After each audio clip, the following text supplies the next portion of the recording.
Pompey the Great, Rome's forgotten general who challenged Caesar. Pompey the Great was once the most powerful man in Rome, praised as a brilliant general, honored with 3 triumphs, and feared by enemies across continents. Born into a military family in 106 BC, Pompey rose to prominence during the late Roman Republic, forming the famous First Triumvirate alongside Julius Caesar and Crassus. He conquered vast territories in the east, defeated pirates in record time, and commanded legions with legendary discipline. Yet despite his genius, Pompey's story ends in betrayal and defeat. Overshadowed by Caesar in history books, his life remains a gripping tale of ambition, power, and downfall. Who was the man Rome once called Magnus, and why did his empire slip through his fingers? Do you think Pompey the Great could have defeated Julius Caesar if he had made different choices during the Civil War? 1. Birth in a time of turmoil. Gnaeus Pompeius Magnus, later known as Pompey the Great, was born in 106 BC in the region of Picenum, a coastal area on the Adriatic Sea in central Italy. The region, known today as Marche, was located northeast of Rome and was a significant agricultural zone during the Roman Republic. It was a landscape of hills and valleys, populated by Latin-speaking citizens and allies of Rome, yet distant enough from the capital to cultivate a strong local identity. Despite its relative obscurity in the early Roman period, Picenum held strategic importance due to its location along trade routes and proximity to the sea. Pompey's family, the Pompei, belonged to the equestrian class, a social rank just below the Roman Senate. Unlike many aristocrats of the time who traced their ancestry back to the early days of Rome, the Pompei were relatively new to Roman politics, gaining prominence primarily through military service rather than ancient lineage. They were considered novi homines, new men, and represented the rising ambitions of Italy's provincial elites who sought power through competence rather than inherited nobility. Pompey's father, Gnaeus Pompeius Strabo, was a pivotal figure in shaping his son's future. Strabo had built a formidable reputation as a general and served as consul in 89 BC during the Social War. Known for his cunning and opportunism, Strabo was both admired and feared. His career was a blend of military success and political manipulation, and he was not widely loved in the Roman Senate, despite his effectiveness on the battlefield. His rise from equestrian status to the highest office in the Republic offered a model that Pompey would later emulate and surpass. From an early age, Pompey was exposed to the rhythms of Roman political life and the realities of military command. Unlike children born into purely senatorial households, who often followed a more academic or rhetorical upbringing, Pompey was groomed to understand leadership, logistics, and loyalty, the core tenets of Roman generalship.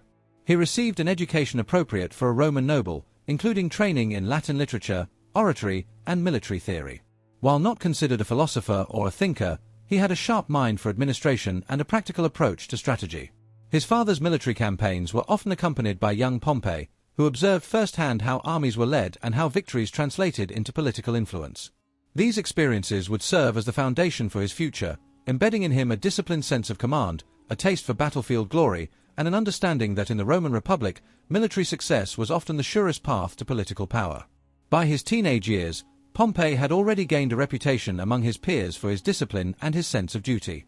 While Rome itself was undergoing profound changes, marked by growing inequality, political instability, and pressure from external enemies, Pompey's early years were spent learning the tools of leadership from one of the most capable, if controversial, men of his time. His father's enemies would later become his own, and his father's legacy would be both a burden and a launchpad. At this point in history, Rome was still a republic, though its democratic institutions were increasingly strained by internal divisions.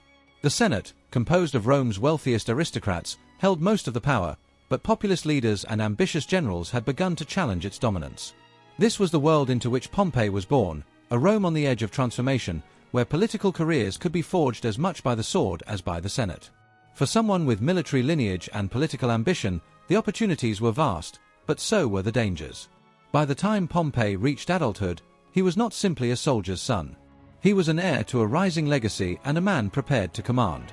His journey through the chaos of the Republic would test not just his abilities as a general but his understanding of how power worked in a world where laws were written by the victors. He was not yet the great, but the foundation had been laid for a life that would eventually shape the fate of Rome itself. 2. First taste of war, the Social War. The first true test of Pompey's character and military ability came during one of the most turbulent conflicts in the history of the Roman Republic, the Social War, which lasted from 91 to 88 BC. This conflict did not involve foreign enemies, but Rome's own Italian allies, known as the Socii, who had fought alongside Rome for centuries but were denied Roman citizenship and the political rights that came with it. Frustrated by exclusion from Rome's decision-making and burdened with military service and taxes, the allies rebelled in a bloody attempt to force change. Pompey, still a young man in his teens when the war began, joined his father Pompeius Strabo's army as a junior officer. His role was initially modest, but he quickly absorbed the intricacies of battlefield logistics, communication lines, and troop movement. While his age prevented him from holding an official command, his presence beside his father in active combat zones laid the groundwork for the kind of leader he would later become. The war was fought mainly in central and southern Italy, including the Picenum region, Pompey's homeland, which brought the fighting close to his family estates. It was a brutal conflict, often fought in mountain terrain and small fortified towns. The Roman legions faced skilled and motivated fighters who had been trained in the Roman style of warfare. The rebels knew Roman tactics, spoke Latin, and understood how to exploit weaknesses in the system they had long served. It was not a war against outsiders, but a civil war in everything but name. Strabo proved to be a capable, if ruthless, commander. His campaigns against the Italian rebels were marked by both strategic acumen and political suspicion from the Senate. He often acted independently, raising his own forces and refusing to cooperate fully with other Roman generals. These maneuvers won him military victories but made him a distrusted figure in Rome's political circles. Young Pompey, observing this dynamic, learned that victories on the battlefield did not always translate to favor in the Senate. In 89 BC, Strabo was appointed consul, and his son took on more active responsibilities in the military. Despite his youth, Pompey displayed early signs of initiative. He served as a cavalry commander, a prestigious position, and earned praise from senior officers for his speed, discipline, and organizational skill. He was methodical in the way he handled logistics, overseeing the supply of food, weapons, and reinforcements to his father's legions. These were not glamorous tasks, but they were essential to maintaining the strength of an army in the field.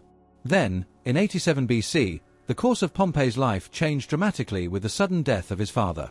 Pompeius Strabo had returned to Rome amid the chaos of ongoing political instability. He died either from disease or, according to some sources, from a lightning strike, though the exact cause remains uncertain. What is known is that Rome, and his own troops, greeted his death with indifference or even satisfaction. Strabo had been widely disliked for his cruelty and ambition. His body was reportedly dragged through the streets by an angry mob. Pompey, still only around 19 years old, inherited not only his father's estate but also the loyalty of his veteran soldiers, a rare and powerful asset in a republic where personal armies were becoming more influential than Senate decrees. It was at this moment that Pompey began to transition from an observer of power to an active player in Roman politics and war. With a private army now at his command, Pompey began training and reorganizing the troops according to his own standards. Discipline, loyalty, and swift execution of orders became the hallmarks of his leadership style. Although he did not yet seek political office, he understood that having an army loyal to him personally gave him leverage in the turbulent environment of the late Republic. He also grasped that political survival required both military competence and the ability to navigate Rome's complex power structure. In the final years of the Social War, Pompey continued to distinguish himself through small but critical operations against rebel remnants. His efficiency and calm under pressure earned him recognition beyond Picenum. Even in his early 20s, he carried himself with the confidence of a seasoned officer. He had not yet fought major battles, but the experience had taught him how to manage men, maintain discipline, and move with caution in a world where enemies were often within one's own city. The Social War ended in 88 BC with Rome granting citizenship to its Italian allies, the very demand that had sparked the uprising. Although Rome technically won the war, the concession marked a significant shift in Roman identity and expansion. For Pompey, the war had also marked a personal transformation. He had stepped out of his father's shadow, gained control of a battle-hardened army, and shown that he could command not just with a sword, but with the calculated authority of a leader destined for greater things. As the Republic stumbled from one crisis to another, Pompey had already carved a place for himself among the rising stars of a generation that would redefine Roman politics. The war had prepared him for what was coming next, the bloodier, deeper civil wars that would eventually engulf the Republic and challenge even the most seasoned generals. In the years to come, Pompey would take the skills he had learned in the Social War and use them to climb the ranks of Roman power faster than almost any man before him. 3. Aligning with Sulla. As the Social War came to a close, another, even more destructive, conflict was brewing within Rome itself. The Roman Republic had become a battleground for rival political factions, especially between the conservative aristocratic optimates, who sought to preserve the power of the Senate, and the populist populace, who championed the cause of the common people. In this ideological civil war, two figures stood out above the rest: Lucius Cornelius Sulla, a ruthless patrician general and staunch optimate, and Gaius Marius, a legendary war hero and leader of the populace. The power struggle between them would plunge Rome into unprecedented chaos. In 88 BC, Sulla was appointed to lead a campaign against Mithridates VI, the ambitious king of Pontus in Asia Minor. However, political opponents in Rome overturned this appointment and gave command to Marius instead. Outraged, Sulla did something no Roman general had ever done: he marched his legions on Rome itself. The invasion set a precedent for military interference in civil governance, a dangerous trend that would define the coming decades. Pompey, just entering adulthood, observed the escalating conflict from his estates in Picenum. His father's legacy, combined with his control over a seasoned army, made him a target of interest for both factions. Initially, Pompey remained neutral, consolidating his authority over his troops and monitoring the shifting alliances. However, when Sulla returned from the east in 83 BC and launched his second march on Rome to seize power from the Marian forces, Pompey made a decisive move. He declared allegiance to Sulla. It was a risky but calculated decision. By supporting Sulla, Pompey aligned himself with the faction most likely to win, and he did so at a critical moment.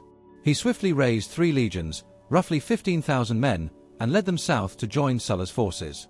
Though young and officially lacking a formal military rank, Pompey's command and leadership impressed Sulla, who was in desperate need of competent allies. His soldiers' discipline and loyalty also earned him respect within the larger army. Pompey's first independent campaign was in Sicily, a vital grain-producing island that had fallen under Marian control. His objective was to secure it for Sulla and prevent the Marians from using it as a base to challenge Rome. The campaign was swift and effective. Pompey took the island with minimal resistance and demonstrated a blend of firmness and administrative order that would become a hallmark of his later operations. He executed the Marian governor but spared many others, signaling that he was both ruthless and politically astute. From Sicily, Pompey turned his attention to North Africa, where the Marian-aligned general Gnaeus Domitius Ahenobarbus had taken refuge. Pompey crossed the Mediterranean and launched a well-coordinated offensive. He defeated Ahenobarbus's forces and restored the region to Sullan control. This campaign was especially notable because Pompey acted with broad independence, organizing logistics, maintaining discipline, and carrying out strategy without direct oversight from Sulla. Upon returning to Rome in 81 BC, Pompey was hailed as a military hero. Though he was still in his early 20s, his battlefield successes and the loyalty of his legions gave him enormous clout. His troops began calling him Magnus, meaning the Great, in recognition of his achievements. Sulla, who was not known for sharing the spotlight, reluctantly accepted the title and formally referred to him as Pompey the Great. The name, reminiscent of Alexander the Great, hinted at Pompey's future ambitions and set him apart from other young Roman commanders. However, not everyone in the Senate welcomed his meteoric rise. Many senators resented his youth and perceived arrogance. They saw in him a dangerous trend, a man whose power came not from elected office or lineage, but from personal military success. Sulla himself, despite rewarding Pompey with honors and a public triumph, an unprecedented event for someone who had not held a magistrate position, remained wary of his protégé's growing popularity. The tension between Pompey and the Senate became evident when he requested a triumphal parade for his victories in Africa. Normally, such an honor required holding a senior political office, which Pompey did not. The Senate refused, citing tradition. In response, Pompey boldly threatened not to disband his army. It was a startling move from someone so young, and it echoed the very same tactic Sulla had used years before. Eventually, Sulla relented, and Pompey received his triumph, riding through the streets of Rome in a golden chariot, wearing the robes of Jupiter, and hailed as a conquering hero. This moment solidified Pompey's status as a rising power in Roman politics, but it also marked a turning point. He had gained prominence not through the traditional political ladder of cursus honorum, but by seizing opportunity and exercising raw military influence. He had not yet held a public office, but already stood among Rome's most powerful figures. Though Sulla resigned his dictatorship in 79 BC and died shortly after, his impact on the Republic was long-lasting. He had left a system scarred by civil war and governed by fear, where generals now knew they could shape the Republic with their armies. Pompey, having learned from Sulla's example, would continue that tradition, though with his own style. Less brutal than Sulla but equally ambitious, he positioned himself as a restorer of order and protector of Rome's glory. In the aftermath of Sulla's death, the power vacuum in Rome presented both opportunity and risk. Many believed that Pompey would fade without Sulla's patronage. Instead, He consolidated his influence and prepared for the next stage in his ascent. No longer just a young general with promise, he had become a political force. His career was still in its early phase, but he had already demonstrated an instinct for survival, an ability to read political winds, and a hunger for legacy. 4. Spain and the rise to power. After Sulla's death in 78 BC, the Roman Republic entered another period of instability. Several regional uprisings and political disputes arose as various leaders attempted to undo Sulla's reforms and reassert senatorial control. In this uncertain landscape, Pompey the Great sought to maintain the influence he had gained during the Sullan era. Though he still had not held any formal office, his military success and personal following gave him significant leverage. When a new crisis erupted in Hispania, modern-day Spain, Pompey seized the opportunity to prove his worth once more on the battlefield. The western provinces of Hispania had fallen under the control of a rebellious general named Quintus Sertorius, a skilled commander and former supporter of the Marians. After surviving proscriptions in Rome, Sertorius fled to Hispania and established an alternative Roman government, attracting followers among the local tribes and Roman exiles. His ability to lead and his connection to the Marian cause made him a dangerous threat to the Senate's authority. In 77 BC, the Senate struggled to contain the rebellion and reluctantly turned to Pompey for help, despite the fact that he was still a private citizen. Once again, Pompey bypassed the traditional political process. He was given proconsular powers and dispatched to Hispania with several legions, tasked with restoring order and defeating Sertorius. It was a bold appointment and further demonstrated the Senate's dependence on strong generals during times of crisis. Pompey's campaign in Hispania lasted from 76 to 71 BC and proved to be one of the most difficult and drawn-out conflicts of his career. Sertorius was not a typical rebel. He was a tactician, a populist, and a charismatic leader who understood both guerrilla warfare and Roman strategy. He used the rugged Iberian terrain to his advantage, launched hit-and-run attacks, and built alliances with local tribes. His forces were a blend of Roman veterans and Iberian warriors, and he governed Hispania with surprising effectiveness. Pompey's early attempts to defeat Sertorius were met with mixed results. The terrain was unfamiliar, the weather harsh, and the loyalty of local populations unpredictable.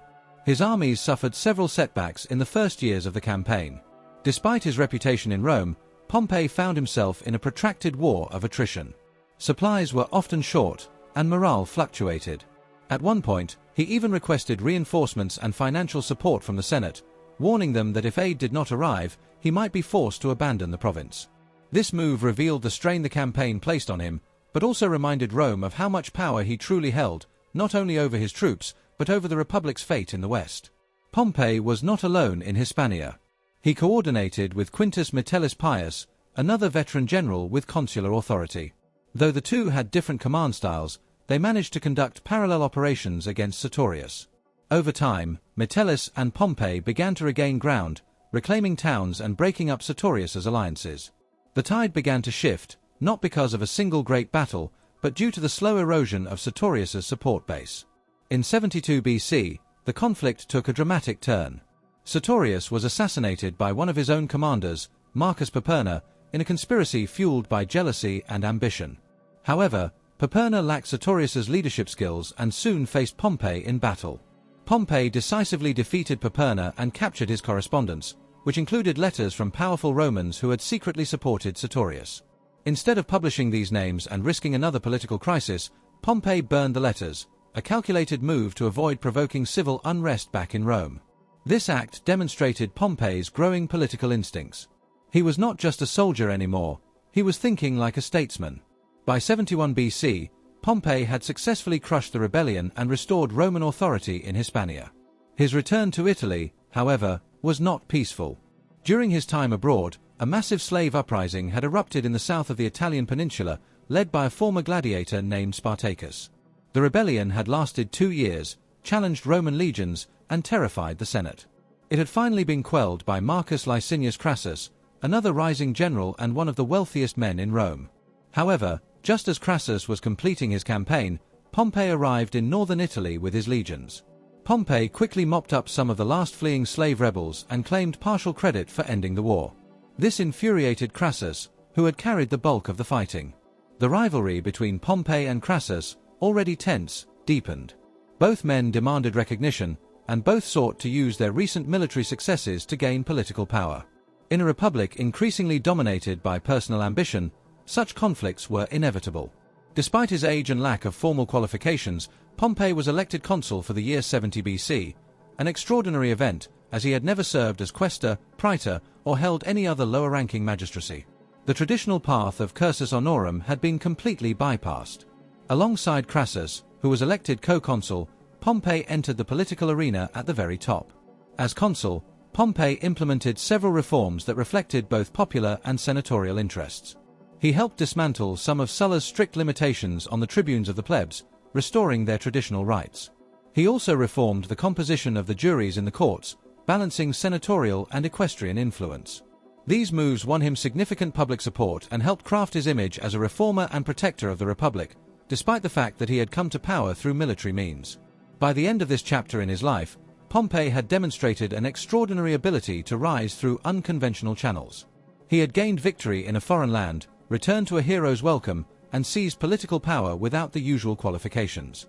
His blend of military command, political tact, and ambition placed him in a league of his own. While many in Rome feared the precedent he was setting, few could deny his effectiveness or his popularity. The young man from Picenum, once the son of an unpopular general, had now become one of the dominant figures in Roman politics. But his most significant campaigns, and his greatest challenges, still lay ahead. 5. Pompey's Eastern conquests. By the late 60s BC, Pompey had already cemented his place as one of the Republic's most powerful men. Yet the Roman world was still plagued by instability, and the Senate was increasingly reliant on charismatic generals to solve problems that traditional institutions could no longer control.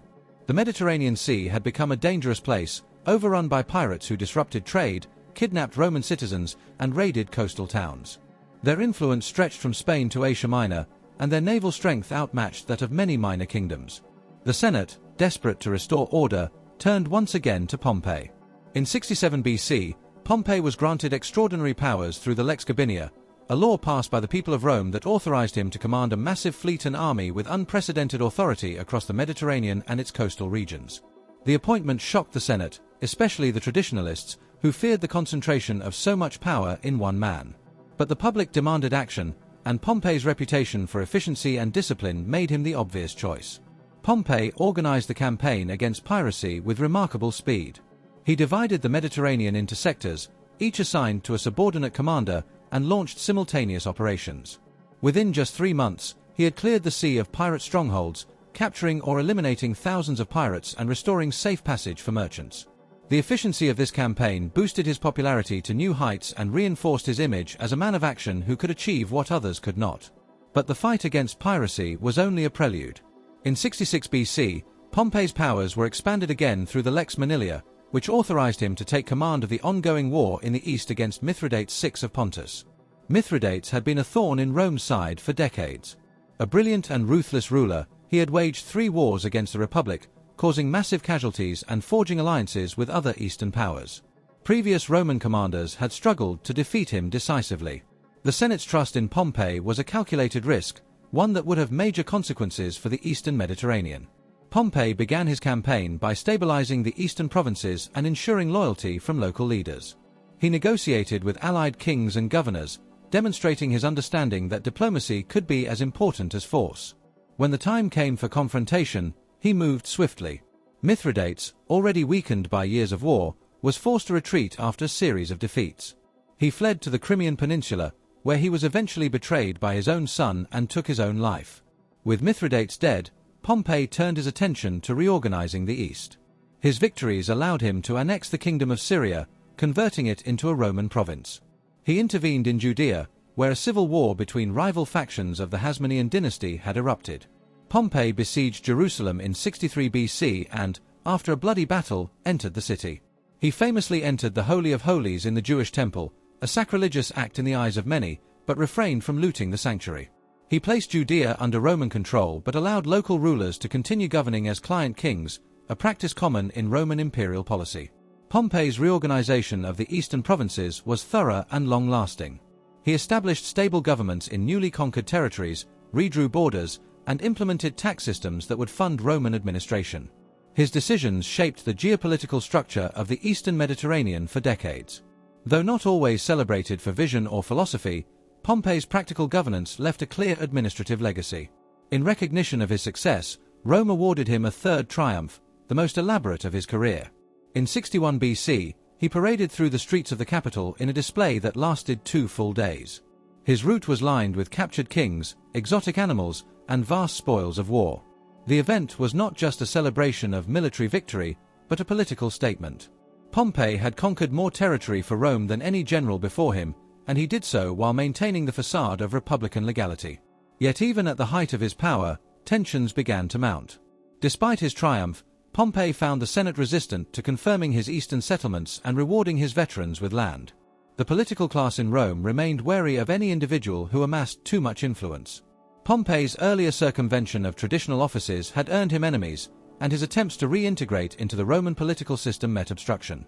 He lacked a strong political base in the Senate and found himself isolated despite his popularity with the people. These frustrations would lead Pompey to form new alliances in the coming years, most notably with Julius Caesar and Crassus, both of whom also felt excluded by the Senate. But in this moment, fresh from victory and surrounded by acclaim, Pompey stood as the single most powerful man in the Roman Republic. He had defeated pirates, kings, and rebels. He had redrawn the map of the East and brought immense wealth to Rome. The question was whether Rome could accommodate such a man within the fragile structure of its old institutions. The Republic had not been designed to contain such concentrated power, and Pompey's rise had pushed its limits. The next phase of his career, one marked by uneasy alliances and growing rivalries, would show whether a man like Pompey could coexist with others equally ambitious. 6. The First Triumvirate. Pompey returned to Rome in triumph in 61 BC, hailed as the conqueror of the East. He had brought glory, territory, and unimaginable wealth to the Roman Republic. Yet the reception he received from the Senate was not what he expected. Many senators were wary of his influence and feared that the precedent of rewarding military generals with unchecked power threatened the balance of the Republic. Pompey's eastern settlements, including political agreements with client kings and land promises to his soldiers, were stalled in legislative limbo. The Senate's resistance was not just ideological, it was strategic. They aimed to curb his growing authority. At the same time, Marcus Licinius Crassus, the wealthiest man in Rome, also faced political opposition despite having crushed the Spartacus rebellion. Crassus, like Pompey, found his ambitions blocked by the entrenched senatorial elite. Julius Caesar, a rising political figure with populist leanings and military ambition, faced similar barriers.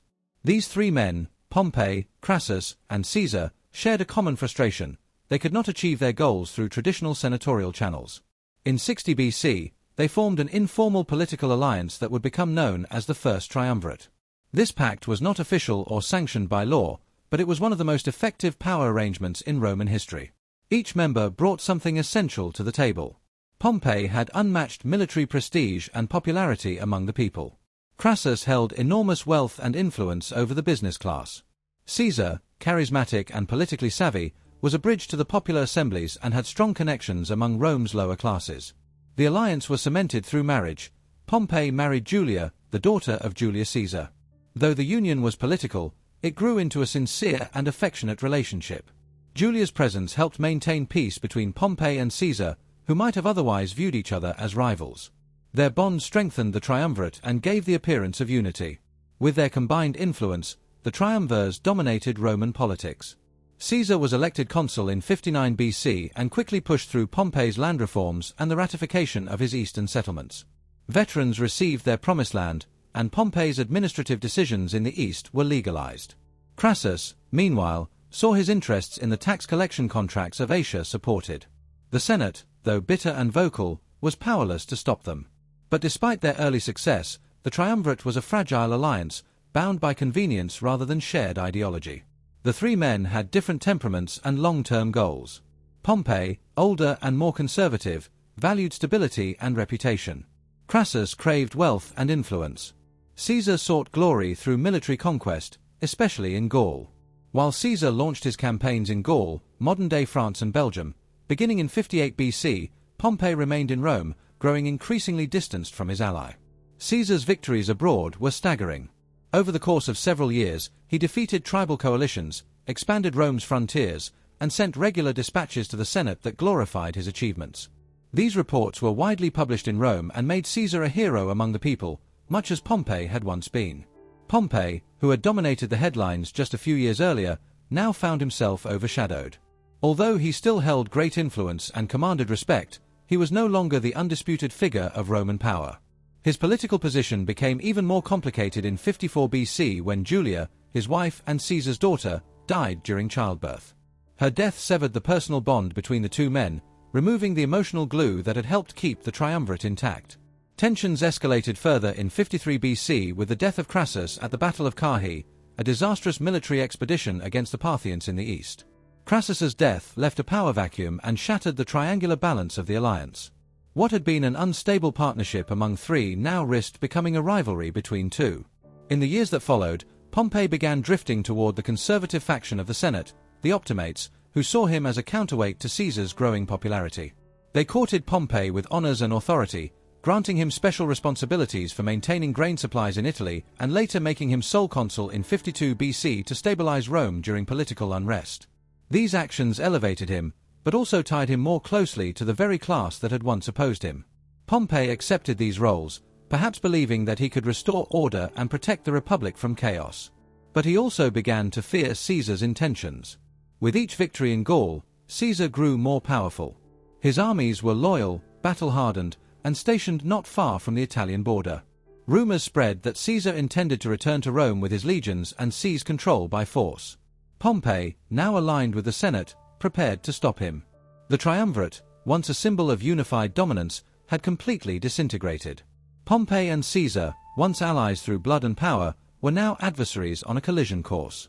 The Senate, once suspicious of Pompey, now looked to him as their defender. He was no longer the outsider general defying the establishment. He had become its last hope. As tensions mounted, the Republic braced for another civil war. The foundations laid during Pompey's early years, the bypassing of traditional offices, the use of personal armies, the dominance of individual generals, had eroded the Republic's institutions. Pompey had played a major role in this transformation, even if he now claimed to stand for the old order. The irony was unmistakable. A man who had risen by breaking rules was now defending them. 7. Civil War and the Fall from Power. By 50 BC, the Roman Republic was standing on a precipice. The alliance between Pompey and Caesar had collapsed, and the death of Crassus had removed any remaining balance of power between the two men. As Caesar's conquests in Gaul came to a close, he prepared to return to Italy and claim the political rewards of his campaigns. But his growing power alarmed many senators, and particularly Pompey, who now stood as the leading defender of the Republic's constitutional framework, or what remained of it. The situation became a constitutional standoff. Caesar had been granted an extraordinary command in Gaul that gave him imperium, the legal authority to command troops. He could not legally enter Rome while holding imperium, nor could he run for consul in absentia. Caesar wanted the Senate to allow him to run for consul while still in command, fearing that if he gave up his military power, he would be prosecuted by his political enemies. The Senate refused.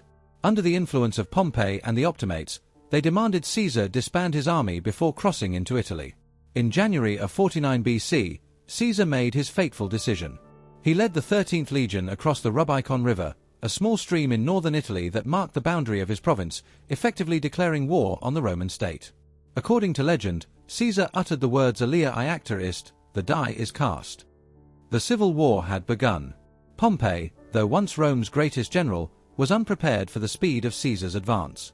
Believing that Caesar would not dare challenge Rome so boldly, Pompey had stationed few troops in Italy. He quickly realized that he lacked the manpower to confront Caesar directly and retreated south, eventually evacuating to Greece where he could regroup with legions loyal to the Senate. Pompey's decision to withdraw was strategic. He hoped to consolidate forces in the eastern provinces where he had long-standing ties and military infrastructure. He believed that Caesar would face logistical difficulties crossing the Adriatic, and that time was on the Senate side.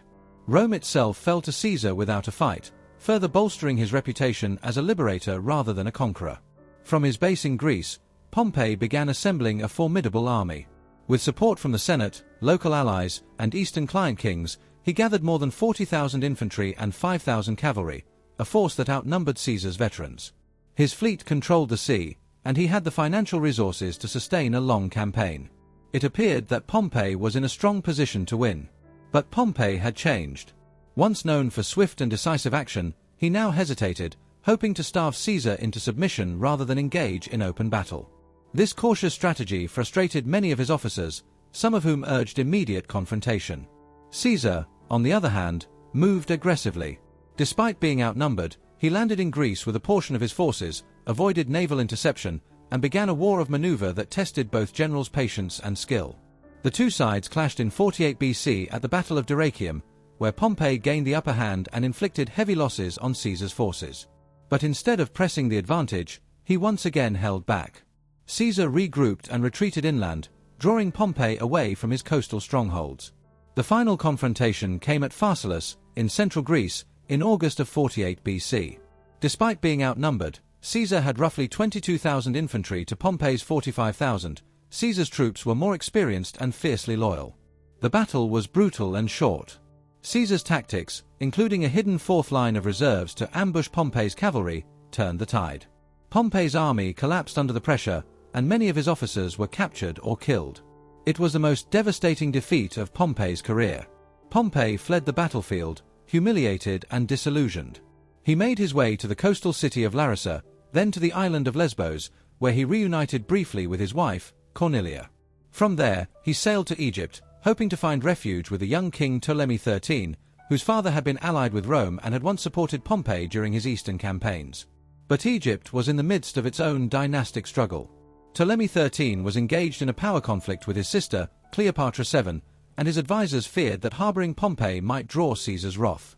Seeking to curry favor with the likely victor, they decided to betray Pompey. On September 28, 48 BC, as Pompey approached the Egyptian shore near Pelusium, he was met by a small delegation who invited him aboard a smaller boat. As he stepped ashore, he was stabbed to death by men who had once claimed loyalty. His body was beheaded, and his head presented to Caesar days later. Pompey's death shocked the Roman world. Even Caesar, upon seeing the severed head, reportedly turned away in disgust and ordered proper funeral rites for his former ally and rival. Though Pompey had been his enemy, Caesar recognized that he had been a pillar of the Republic, a man whose career, for better or worse, had shaped Rome's destiny. Pompey's fall was a reminder of the fragility of power in a republic in crisis. Once the most powerful man in Rome, the conqueror of the East, and the restorer of order, he had died far from home, betrayed by those who feared to help him. His end marked not only the conclusion of his own life, but the fading of an older Roman order that had relied on legal norms and shared authority. In its place would rise something entirely different, one-man rule, which Caesar would soon embody. Pompey's story remains one of brilliance and tragedy. He rose higher and faster than nearly any Roman before him, yet fell just as spectacularly. His life captured the transition from republic to empire, from collective governance to personal rule. And while history often remembers him as Caesar's defeated rival, he was, in truth, a giant of his time, a man who once held Rome's fate in his hands. 8. Betrayal and assassination in Egypt. After the crushing defeat at Pharsalus in 48 BC, Pompey the Great, once the master of the Roman world, found himself a fugitive. He had fled with only a handful of loyal followers, including his wife, Cornelia, and his son Sextus. For a man who had led massive legions, commanded empires, and received 3 triumphs, it was a humiliating reversal. His flight was not just a retreat from Caesar's forces, but an attempt to salvage some shred of dignity, hoping to find safety and perhaps a path to redemption. Pompey chose Egypt as his destination. His past campaigns in the east had earned him the loyalty of many local rulers, including the late pharaoh Ptolemy XII. That king had been restored to his throne years earlier with Pompey's military support. Now, Ptolemy's teenage son, Ptolemy XIII, ruled in his place alongside his sister and co-regent Cleopatra VII. But the two siblings were embroiled in a bitter civil war for control of Egypt, and the arrival of a Roman general, especially one as infamous as Pompey, threatened to complicate their already unstable regime. Pompey likely believed that Egypt, a Roman client state with a long history of alliance, would offer him sanctuary. But Ptolemy XII's advisors, especially the influential eunuch Pothinus, feared Caesar's retribution if they harbored his rival. They saw an opportunity to gain favor with Caesar by eliminating Pompey and presenting his death as a gift. Rather than granting asylum, they plotted betrayal. On September 28, 48 BC, as Pompey's ship neared the Egyptian coast at Pelusium, a small Egyptian vessel was sent to meet him. On board were several men who had once served under Pompey in earlier eastern campaigns, including the Roman tribune Lucius Septimius. Their presence was likely meant to reassure him. Cornelia and his son remained aboard the larger ship, watching as Pompey, dressed modestly in a toga, stepped into the skiff with a sense of cautious hope. As the small boat approached the shore, and Pompey prepared to disembark, he was suddenly attacked. Septimius stabbed him from behind, and others joined in. Pompey was murdered in shallow water, his body discarded on the beach while his assassins severed his head and took it away as proof. Cornelia, witnessing the assassination from her ship, collapsed in horror. She and Sextus were denied even the chance to bury his body. The murder of Pompey sent shockwaves through both Roman and Egyptian circles. News of his death reached Julius Caesar shortly after his own arrival in Alexandria. Caesar had followed Pompey across the Mediterranean, hoping to either reconcile or confront him. Instead, he was presented with Pompey's severed head by Ptolemy's envoys. According to Roman sources, Caesar wept upon seeing the head of his former son-in-law and political partner, despite the bitter rivalry that had developed between them. He ordered that Pompey's remains be located and given proper cremation and burial. Caesar's response was not merely sentimental. He understood the implications of Pompey's death. The assassination had removed a major player from the Roman stage, but it also undermined any sense of honor or legality in Roman political life. Pompey had been a consul, a general, and a citizen of Rome. His execution without trial, by a foreign king's advisors, was an insult to Roman dignity and a dangerous precedent for the future. Caesar's public mourning was not just personal, it was a calculated political message that Rome would not tolerate such acts, even against its defeated enemies. Pompey's body was found by a former soldier named Cordus, who built a modest funeral pyre using the wreckage of a fishing boat on the beach. In the end, one of the most powerful men in the history of the Republic was cremated in anonymity, his ashes placed in a small urn far from the glory of Rome. His son Sextus would later attempt to avenge his father and carve out a place for himself in the chaotic years to come, but the age of Pompey was over. His death marked the final collapse of resistance to Caesar's rise. With Pompey gone, Caesar would return to Rome to consolidate power and begin transforming the Republic into what would soon become the Roman Empire. Pompey's life and death exemplify the volatile nature of late Republican politics. He had risen from the provincial aristocracy of Picenum to the pinnacle of Roman power. He had commanded armies across 3 continents, brought new provinces under Roman control, and stood at the center of every major political development for over 3 decades. Yet in the end, he was undone not by defeat alone, but by the very system he had helped destabilize. His story remains a cautionary tale about ambition, loyalty, and the fragility of institutions in the face of personal power. He had once been called Magnus, the Great, not by birthright, but by public acclaim. And though history often remembers him in the shadow of Caesar, his impact on the Roman Republic was profound. Without Pompey, the Republic's collapse might have come later, or not at all. If you've made it this far, it means you truly enjoy our videos. So take a second to make sure you're subscribed to the channel. That's incredibly important for us and helps our channel grow. Thank you so much. Thank you for watching. If you enjoyed learning about Pompey the Great, here are 2 more videos you might like. First, Julius Caesar, the rise of Rome's most ambitious dictator. And second, Crassus, the richest man in Rome and his tragic end. See you in the next biography.